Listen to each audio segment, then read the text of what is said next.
highlight is access to market opportunities for local small businesses, SMEs, and entrepreneurship and small businesses that were showcasing and selling their products and services to not only consumers but to buyers from the private sector and the public sector.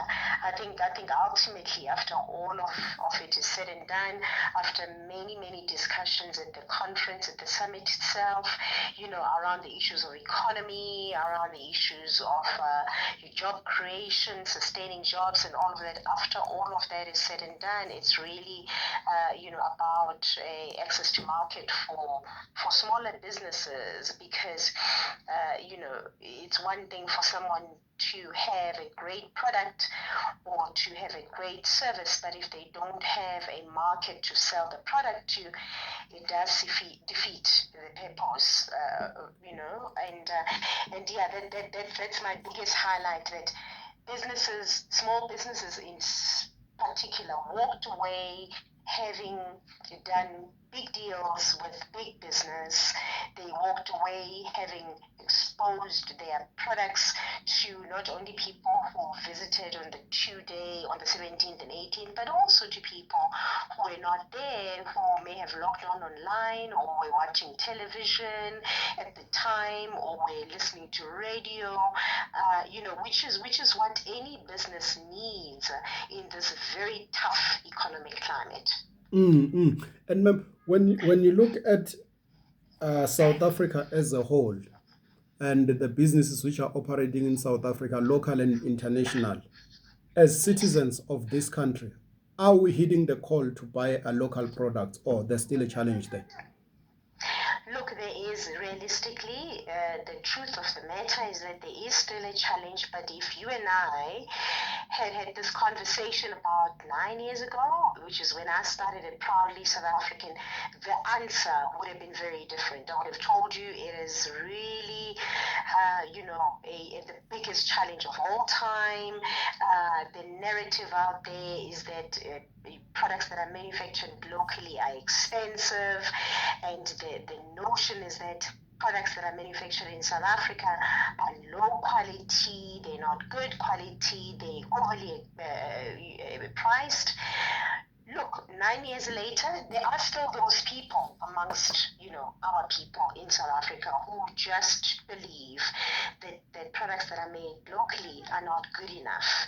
But the status quo has changed. There's a bigger percentage of people that have a bigger appreciation of what we make locally, that that it's time that we are proud of what we make. If you look on social media platforms and all these platforms out there, there's a whole movement. People love local clothes, they talk about local sneakers, we talk about the cars that are assembled in South Africa, across many sectors. So there's a big change. We are definitely nowhere anywhere where we need to be as a country, where we support our own, we go out there and buy our own, and we talk about things that are made locally. But surely, we will get there. It's not as doom and gloom as it used to be years ago.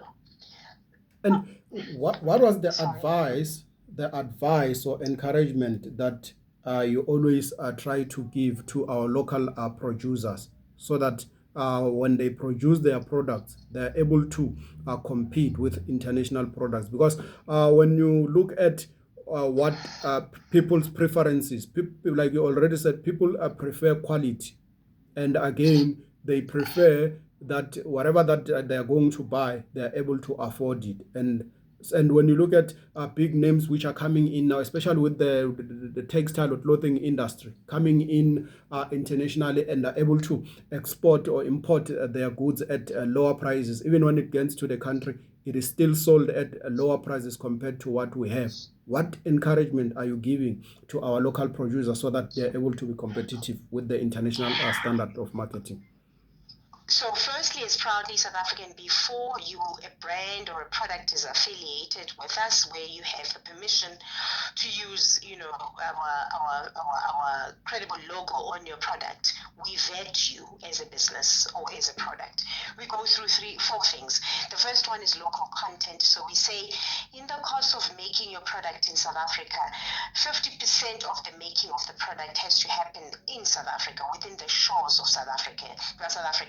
Demonstrate to us and prove to us that your sneaker brand or your handbag brands that you're making in South Africa were actually made by South Africans.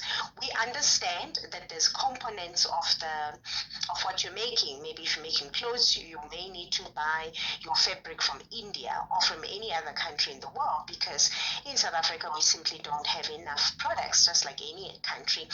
And so we understand that you may have to buy the components from elsewhere. That's fine. And then the second thing we look at is quality.